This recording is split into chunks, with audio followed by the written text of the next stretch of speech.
All right, let's get into this Deebo Samuel news. Deebo Samuel has been granted permission to seek a trade. This from multiple outlets, including ESPN, Fox, all that. So as we do always, Locker Room, #1 source for Texans digital content, SNL with myself and Cody Stutes, which you can hear daily, both of them.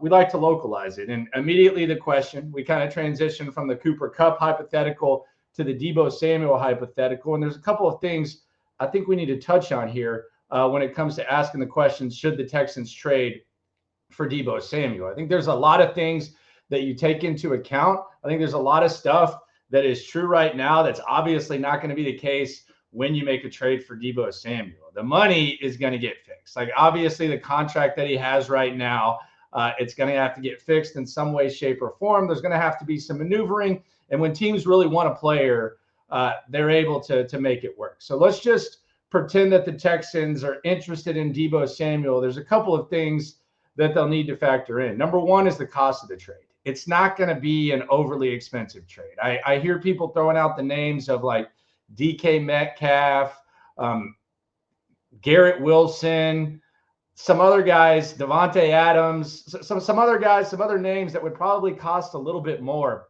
from a draft equity standpoint. The San Francisco 49ers have already told you that they don't want Deebo Samuel. He's not a part of their plans. Jennings is a stronger piece of what they got going right now. They drafted Ricky Pearsall in the first round last year. They got multiple running backs right now, so the value of using him at multiple positions is gone. It's been a long time coming. There were reports last year that they shopped him around. So if you think it's going to be a massive just overhaul, I think you're kind of mistaken. They're kind of trying to get rid of him. We could even see a situation where eventually he gets released. So I don't think you're sacrificing significant draft equity to acquire Deebo Samuel. I don't think that's the case. If you wanted to acquire a DK Metcalf or a Garrett Wilson, you would absolutely have to do that. And then you would have to probably give those guys new contracts. But that's not the case with Deebo Samuel. And I think with this draft, I think it's important for the Texans to take advantage of not just day one, day two, and probably be in the receiver market regardless of this, which is something that I'll get to in a second. The next one is like the impact of the trade. How much of an impact does Deebo Samuel make on this Houston Texans team? How much does he have left? How much does he prevent you from doing other things? Right now, you have one wide receiver under contract that you can trust, and that's Nico Collins. Outside of that, Tank Dell's not going to play next year.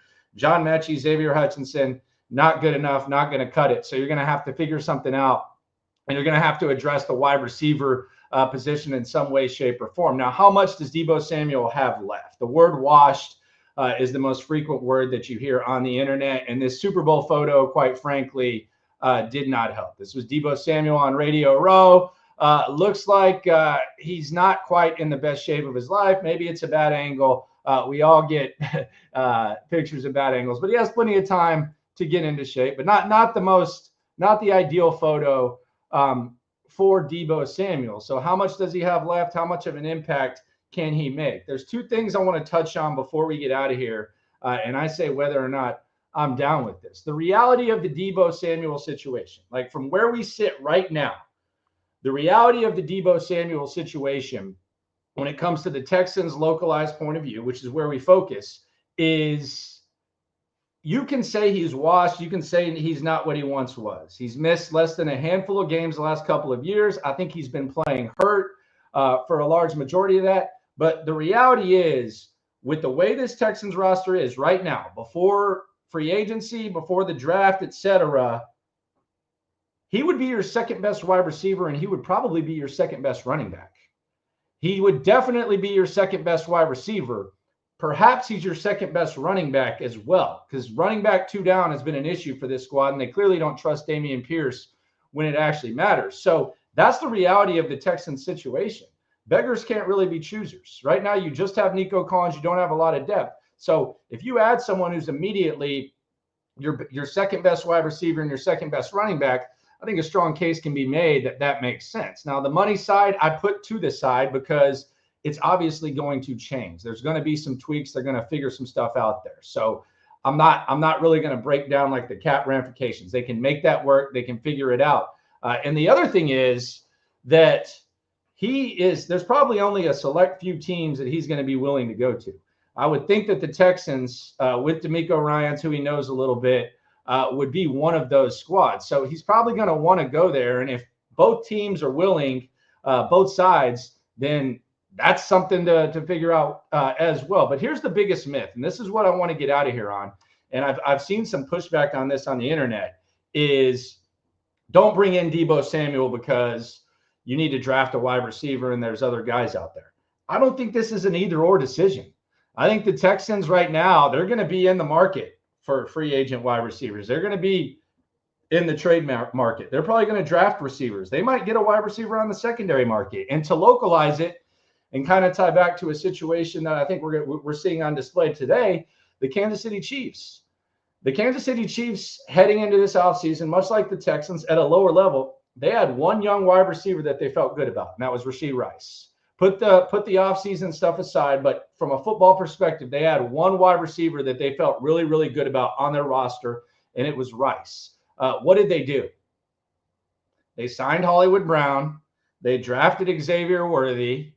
They went in the second-tier veteran free agency market and added some guys there, and they traded for DeAndre Hopkins in season.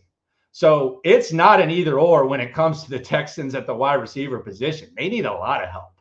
So it's not an either or. It's not a don't draft a wide receiver. Even if you trade for Deebo Samuel, you still should probably draft a wide receiver near the top of the draft, or at least entertain it.